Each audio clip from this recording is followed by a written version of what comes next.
analistas como fuerza política la mejor votación, y para lograr ese resultado, igual que la votación del candidato Arauz, pesó la figura de su hermano, de Rafael Correa. Por eso estuvo en todas sus campañas, en las camisetas, aunque decía Arauz Rabascal, la foto era de Rafael Correa. Su campaña, de hecho, decía soy Pierina y soy Correa.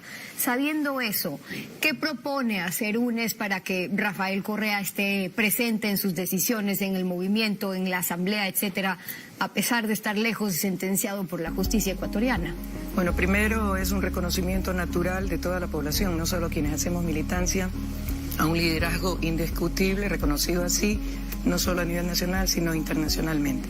Él ha sido muy claro cuando ha sido cuestionado respecto de cuál será su participación en el gobierno de Andrés Arauz, y ha dicho que será un asesor en la medida que así lo requieran Andrés y Carlos como binomio en acción, en funciones. Pero ahora, respecto de la asamblea y la pregunta que usted está haciendo directamente, no es un tema de UNES ni de asamblea, es un tema de justicia, recuperar el Estado de Derecho en el país, recuperar la institucionalidad y devolverle al pueblo ecuatoriano la seguridad en un sistema de justicia que no tiene por qué ser usado como una herramienta de persecución. ¿No harán todo lo posible entonces para que regrese, o su hermano no tiene interés en volver con todos los procesos que se siguen en su contra? Mejor comandar a distancia y a control remoto. Mire, tiene al momento 39 intentos de inicios de procesos, pero recordemos y hagamos un poquito de historia. Prohibido olvidar, como dice él, antes de terminar su periodo en el 2017, él fue muy claro en señalar que por respeto y consideración a su esposa, nacida en Bélgica, y a sus hijos que estudiaban en Europa, él había decidido asentar su residencia en Bélgica por tiempo indefinido, y que incluso se iba a retirar de la política, tal vez de manera definitiva, para dedicarse a la familia, algo que había sido sacrificado durante los 10 años de gobierno, a hacer cátedra, a leer, a escribir, a dar conferencias, que también son actividades que le gustan mucho, y ese es el cumplimiento. Así es que ni es prófugo, ni no viene por temor a nada. ¿Qué es lo que nosotros quisiéramos como familia y como agrupación?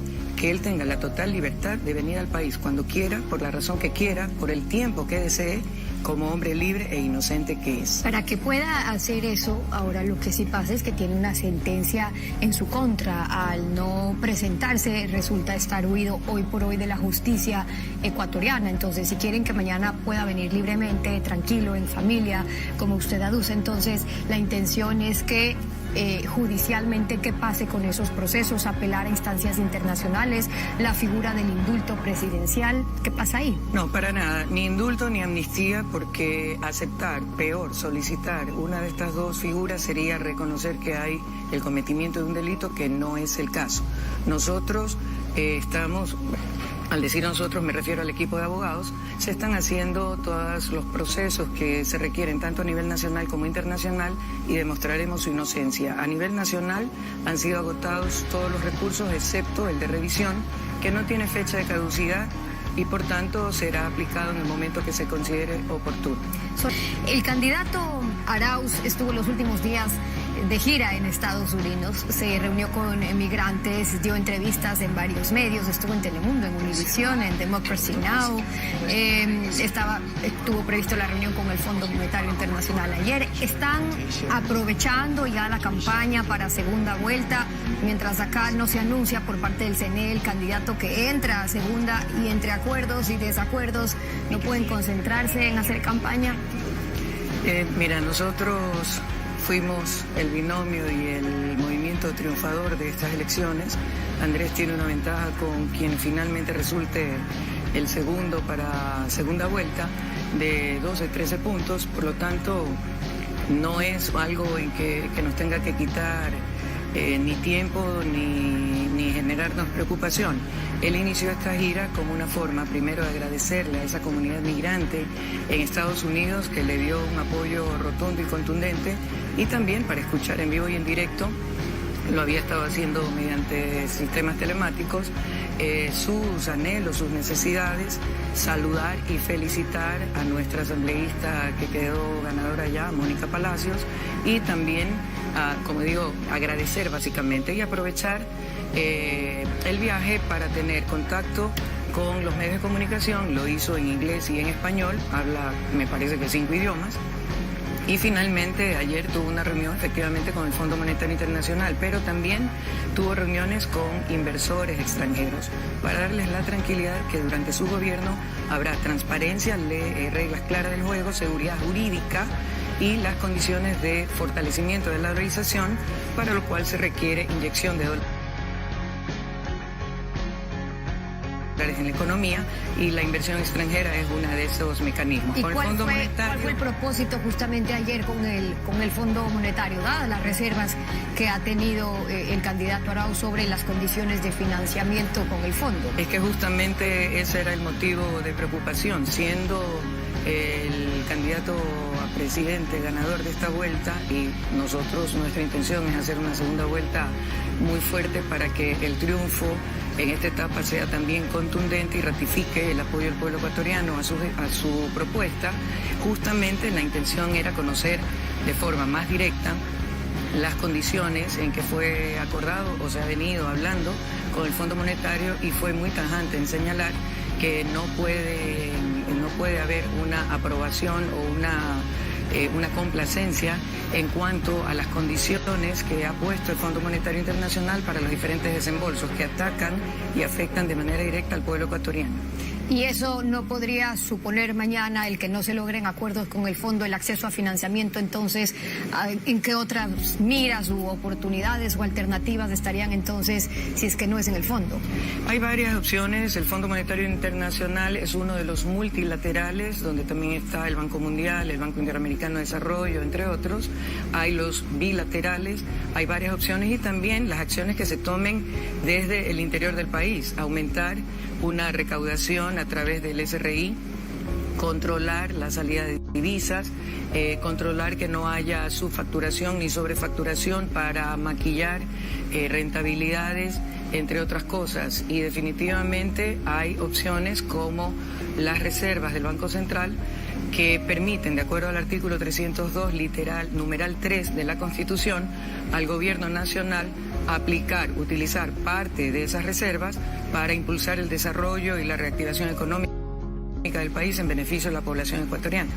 Eso en parte a las propuestas concretas que también se cocinan, se planean dentro de UNES. Ahora, hablando de campaña, el viernes pasado estuvo acá en Ecuador el fiscal general de Colombia respondiendo a una solicitud de la fiscal Salazar sobre el material que encontraron en el computador de alias Uriel, el abatido comandante de la guerrilla del ELN.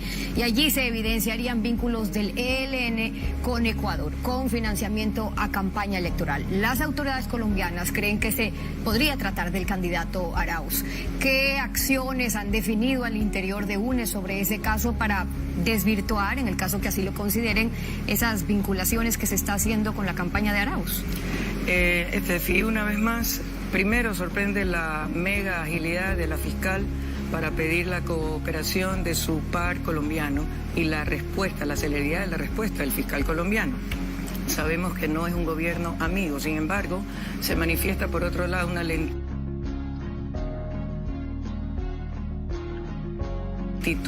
tremenda en cuanto a abrir casos como INA Papers, que tiene denuncias en 5 países con la documentación sustentada, y la fiscal ya tiene la documentación de la cooperación de Panamá. Sin embargo, ahí no pasa nada.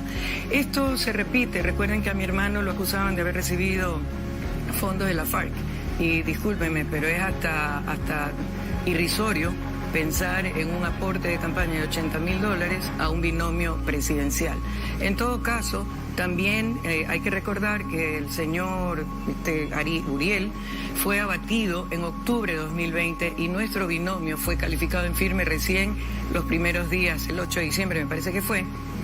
Por lo tanto, o el señor era divino o no sé qué pasa. Incluso ha salido memes pues en el sentido de que ya no se trata de influjo psíquico sino de espiritismo.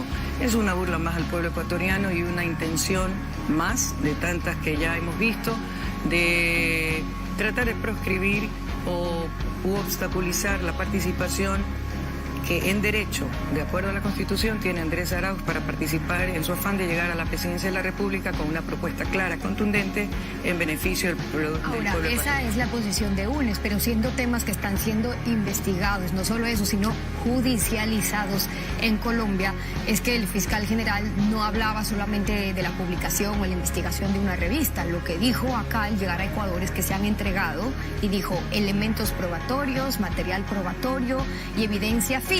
Y estamos hablando de pruebas, pruebas que UNES debería querer estar al tanto para ver por qué es que se lo involucra y qué es lo que tiene la fiscal, poder aclarar si al fin se trata entonces de transparentar sobre todo.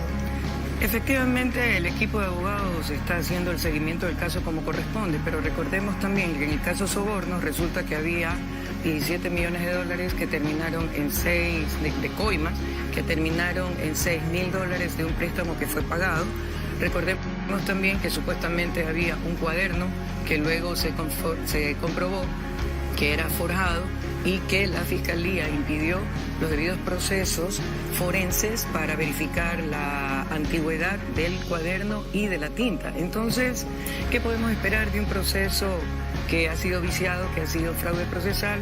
¿Y qué podemos esperar de una fiscal que ha tenido una consigna clara de ir en contra de Rafael y de todos quienes hacen Revolución Ciudadana, la dirigencia principal? Y en aras de transparentar ese financiamiento de campaña para sus votantes, sobre todo, en la página web del candidato Arauz hay una invitación para financiamiento colectivo, se lo conoce como crowdfunding, para solventar la campaña electoral del 7 de febrero, dicen. ¿De ahí fue que recolectaron un monto importante o cómo es que se financió mayoritariamente? Esa es una parte, mira, en este momento y a partir de la reglamentación que ha interpuesto el CNE, nosotros tenemos que rendir a través de los responsables financieros de cada campaña cuentas cada 15 días, so pena de sanciones e incluso descalificación de las candidaturas o el movimiento. Y lo hemos hecho muy cumplidamente. Ha sido muy difícil conseguir fondos. Obviamente nadie se va a presentar de voluntario, habiendo sentencias, en el caso Sobornos de hasta 8 años para empresarios que no fueron contratistas en el gobierno de Rafael, sino que tienen historia empresarial de 20, 30 años. Pero que también contrataron el gobierno. Que también contrataron como cualquier profesional, o sea, ¿dónde está el delito si se hacen procesos transparentes? Pero ha habido mucha participación de la gente de manera voluntaria. Usted, si hubiera hecho el recorrido, hubiera podido apreciar gente cortando tela, cosiendo la mano, pintándolos. Por ejemplo, en los recorridos, ¿qué es lo primero que nos piden? Camisetas. Y teníamos que decir, no tenemos, no hay. Entonces, esa fue una realidad, fue una campaña muy austera y no va a ser diferente en la segunda etapa. Muchos con esfuerzo propio, y de eso se trata, de trabajar por convicción y de llevar un mensaje claro de que es posible con un trabajo conjunto y vocación de servicio sacar adelante al país. Cierro con esto porque usted fue la asambleísta, una de las asambleístas más votadas. ¿Ya están pensando en UNES en su nombre para presidir la asamblea? Es lo lógico, soy la candidata más votada a nivel nacional. Tenemos un sólido bloque también mayoritario, sin que se haya podido alcanzar la mayoría absoluta. Obviamente eso era parte de la intención al cambiar a método de Webster, del de Hunt, y seguramente tendré el apoyo para ser presidenta de la Asamblea. Y en la primera sesión la presidiré por ser la más votada, acompañada de los 2 candidatos que me siguen en votación. Pierina Correa, asambleísta nacional electa por UNES, hoy en Contacto Directo. Muchas gracias por haber estado con nosotros. Gracias, Steffi. Un abrazo a todos.